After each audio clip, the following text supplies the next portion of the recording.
Welcome to the Nearshore Cafe podcast, home to the most interesting stories and people doing business in Latin America.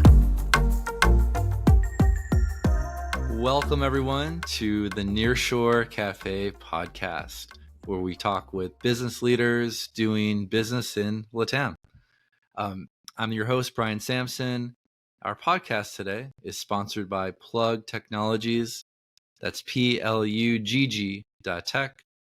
Plug provides software engineers all over Latin America for growing U.S. companies. I am really excited about our guest today, Juan Barrero. Juan, welcome to the show. It's so nice to have you.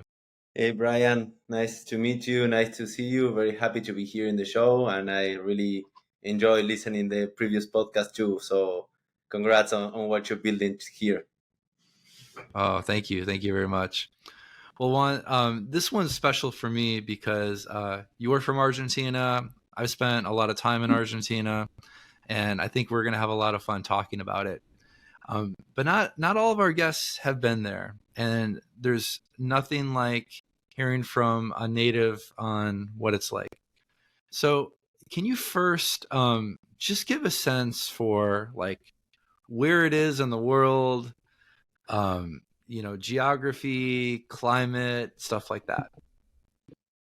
Great. Yeah. I love talking about my country. Like when I was 17, I came here for a senior year to the United States as an exchange student. And my first speech, in the United States, they teach you how to pitch. And the first speech that I did is about my country. So that's remind me to what I have to tell today. But Argentina is is a country in South America. It's the eighth largest country in the world, which is very, very, very long country, where you have like all type of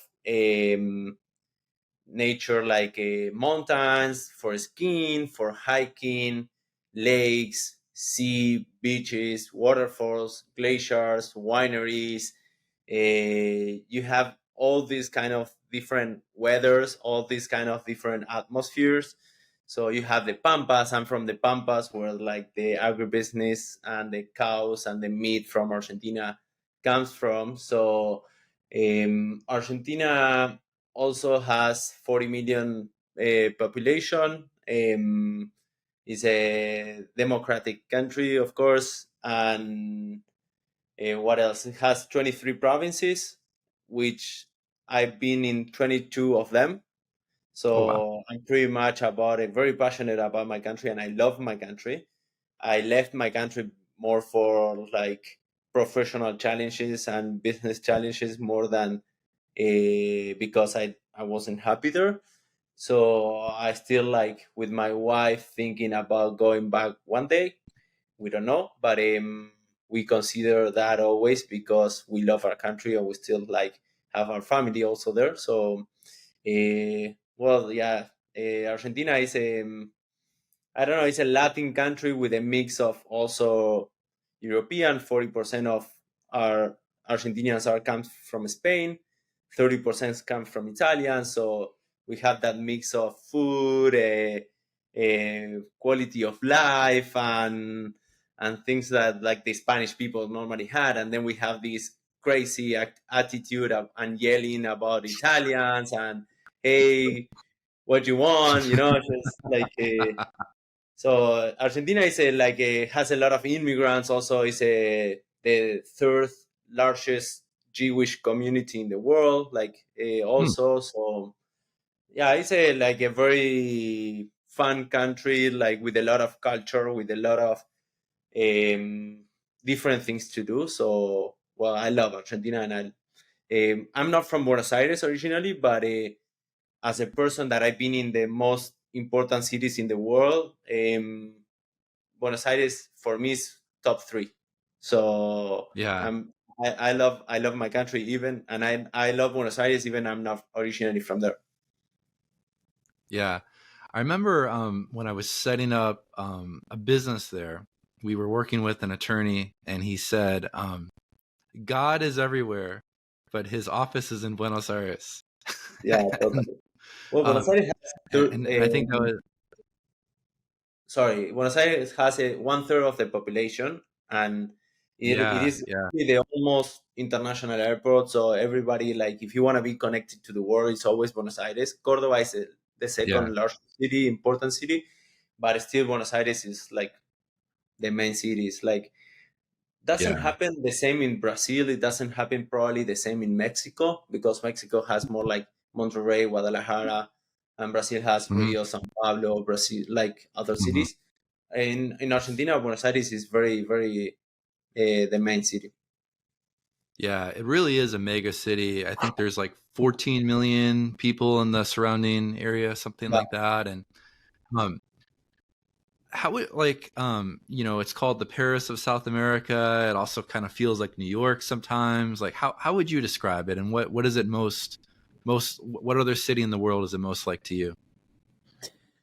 well, the social life is a city that never sleeps, I think. But the social life, theaters, cinemas, restaurants, bars, like all that thing of like, it's amazing how many restaurants, how many theaters, how many cinemas, and how many activities for socialize for everything is kind of the identity of Buenos Aires. That a lot of things happening all the time, so that I think it feels like a little bit like New York, and it has like this Recoleta neighborhood with more French style. Like that's why you call it the Paris uh, of South America.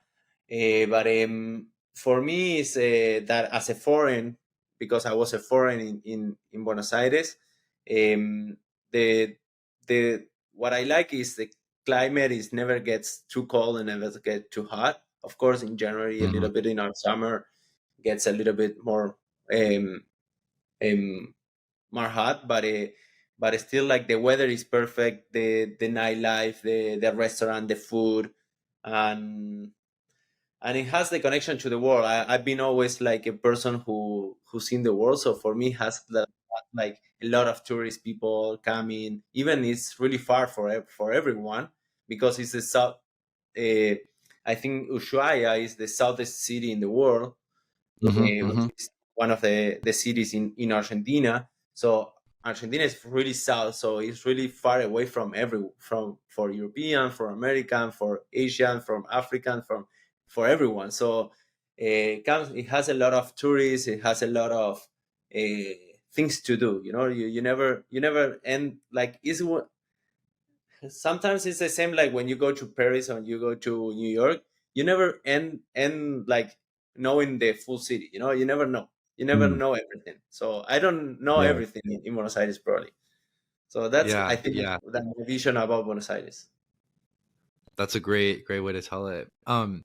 Well, it's particularly interesting because you come from an agricultural province, and Argentina is known throughout the world as, and at least in my opinion, the best beef in the world. Um, could you share a little more about what that looks like and maybe why the meat is so good? I think the culture of how we first of all the grass and the tradition that we have of cattle and breeding and all this industry about the cattle industry. I think it gives like a sense of a sense and a real knowledge about how to breed the cattle, and also Argentine beef is also more on the grass, and I'm very famous about how we cook it. We Hmm. take like we leave the meat in the fire for 2 3 4 hours, and we leave it there. Yeah, Just we don't cook it, like we just leave it down in the like above the fire there, and we don't cook it, and that's probably the most special things that probably people get surprised because the time we spend, and for us the time we spend build like doing the asados is more like the cultural thing that we really love. Like, just okay, I'm gonna do an asado. It's gonna be my time. Like it's gonna be my time for me. Like it's gonna be the time that I can spend with a friend drinking something while us the meat is cooking, right?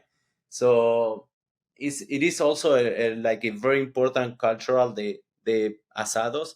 Actually, I organize in Miami a Hmm. dinner every month that is called Parrilla con Amigos, like barbecue with friends, and we cook it like that, 2, 3, 4 hours. Normally Yeah. depends, but sometimes we've been 4 hours. Sometimes because we didn't have that much time, 2 hours.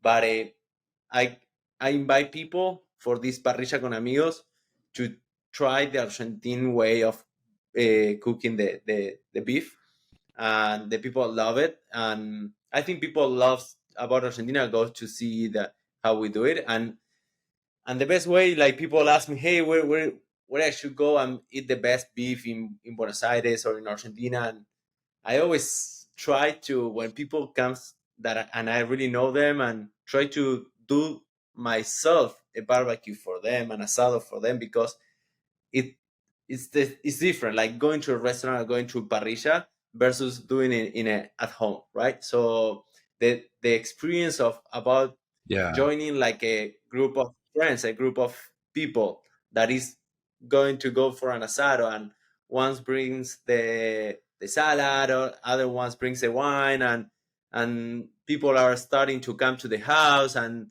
then you ended up like with a long after dinner, like talking. And so the culture about doing it at work is always different. And I've done it many times for foreign people who say, hey, I want to try, and I don't want them to don't experience that part, because I think is the one which is really different. Yeah.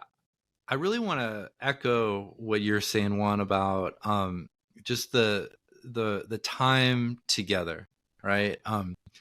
And for me, my experience, there was a lot of Sunday asados, when I was there, and you kind of spend the whole day together. And it's not like the States. The States is very like rush. You're in, you have the meal, and you're out. Um, Yeah. there so there's this anticipation with the fire. It takes some hours to get going, but you're present. You're not on your phone the whole time. You're talking with each other. You're laughing. You're building connection, community, which I think is a huge part of the culture there. But even when you go to a restaurant, it's really designed for a long experience. Maybe you finish the meal in an hour, but you're there for another three. You know, your phone is not out. You're drinking wine. You're talking. Can you maybe just talk a little bit more about the importance of that, and and just that cultural element that makes Argentina so unique? Yeah, that is one thing that probably I really like about Miami, is that I still have sometimes that part of the Latin American culture that I think is more like Yeah. friendship, family. And as you mentioned, like we don't have like an starting hour. Like if you ask in a WhatsApp group, hey, we are going like to do a barbecue with friends, and you ask what time I should go, like people will laugh, because no, just you don't have a time, you don't have a like. You normally people here will say like, first of all, we will do it in the same day. We decided in the same day, and will probably a lot of people join. And here in the United States, you have to like set up 2 weeks in advance, at least if you're gonna invite someone, and with an starting hour and an ending hour. So and that's a big difference there. And I don't miss that much. I One of the things that I like about Miami is that I still have a little bit of that sometimes, with a mix of the US, with the part of the US that I really like too. So but yeah, for us, the friendship, the family is really important. I think Latinos in general, but the culture, and also this Italian, the familia, is really important. And every Sunday we go to, for example, to our parents, or like to eat a barbecue, and we all come with our, like, depending when in which stage of the family you are. But if you already have kids, like all your brothers and sister comes with their kids, everyone meets in the house of the grandparents. And so it is that culture, like people sometimes don't want to leave the country, because they said, I don't want to miss this in my life. And it's so Yeah. important because it's like, at the end, for me, that I'm always been living abroad, like at the age of 17, I left my hometown. I never came back because I was living in a small hometown. For me, it's more like a natural, like living abroad or living in another city. So I don't miss that much. But I still like, I'm in Miami, I still build that family, kind of. So I'm very Yeah. intentional about Yeah. building that family, because in Miami, I still meet Sundays with friends that I like, try to build a relationship like family with them. For me, it's really important having that connection about just staying sitting in and laying my body in the couch of them, like if I'm like I'm not having like a real connection with them, I can lay off in the couch of their house, right? Like I want to fall asleep after a siesta, after I eat a good beef and a good glass of wine, right? So yeah, for us that Yeah. connection is really important, and you build it that way. If you're like Yeah. running, you don't have time to build it, you don't have time to talk. And that's one of the things that I do with the dinners in Miami, is just I don't let people talk about work and who they are, because in their companies, I'm asking Yeah. them always to introduce themselves, about who they are, in the personal way. Mm, So I love then that. people Yeah. get real connection, because you're not like, hey, I sold 3 companies, or I have this investor, or I'm an investor, or like, you don't know everyone is in the same level, right? And that happens Yeah. when you are in the Sundays or in those barbecues. Everyone is in the same level. No one is. So that's also Yeah. making that momentum is really important. So you can still do that in the US, but you have to be very intentional. Like I do Yeah. that. That's great. Yeah. Great answer. Um, before we jump off of food, um, I wanted to ask you about your favorite steak houses, both in Miami, because I think coming from an Argentine, that's a big recommendation. So your favorite steakhouses in Miami, and then also when you return to Buenos Aires, ones that you might recommend for others to check out. Okay, for Buenos Aires, I think Don Julio is the best one. Yeah. It's very popular, but they are really good. And even like, if you wanna buy their meat to cook it in your house, you can buy it also. Hmm. So, and they Hmm. have like this amazing presentation. You think like when you're buying a beef, you think you're buying like a Burberry box of something, like a very luxury thing, which is, and it's not like, if you go to Argentina, it's not that expensive. Like if you like, I don't know, probably you can do a barbecue buying for, I don't know, for 8 people, buying the barbecue in Don Julio, and you still spend $100 only.